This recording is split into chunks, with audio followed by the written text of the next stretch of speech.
चली सहनोनी कॉलेज पढ़े बर, चली सहनोनी कॉलेज पढ़े बर। चिरहा जींस मार के आऊं काला चश्मा झाड़ के, हॉट टॉप पहन के आऊं लिपस्टिक लगा के। चली सहनोनी कॉलेज पढ़े बर, चली सहनोनी कॉलेज पढ़े बर। कॉलेज पढ़े बर कि सजन ले मिले बर, आऊं गोठियाए बर अपने माया प्रीत के सपना लाजिए बर। आँखी में बसाए के आऊं दिल ना धरे बर। चली से टूरी सजन ले मिले बर, चली से टूरी सजन ले मिले बर।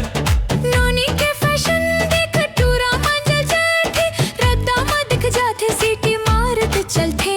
जो कॉलेज पढ़े बर नहीं जाती से गोरिया, कापी पुस्तक कबर धरती से ओसरिया।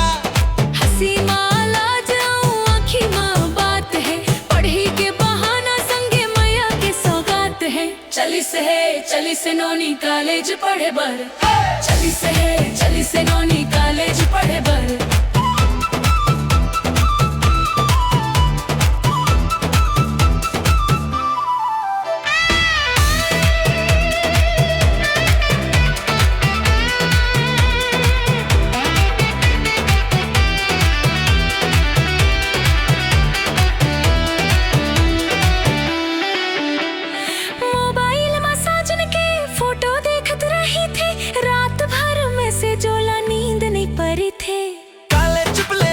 बात लागूने बर पहली मायाला साजन ले कहे बर। चली से टूरी कॉलेज पढ़े बर, चली से टूरी कॉलेज पढ़े बर।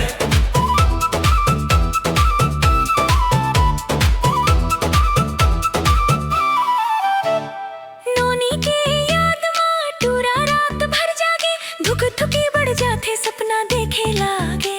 हम नहीं मान तोर बात माया मखाए हवा बात, नोनी पढ़ी मोहे तेज कॉलेज मां नंबर लाते खास। पढ़े लिखी संगे संग माया के कहानी है, आज के जमाना माई पढ़ाई जवानी है।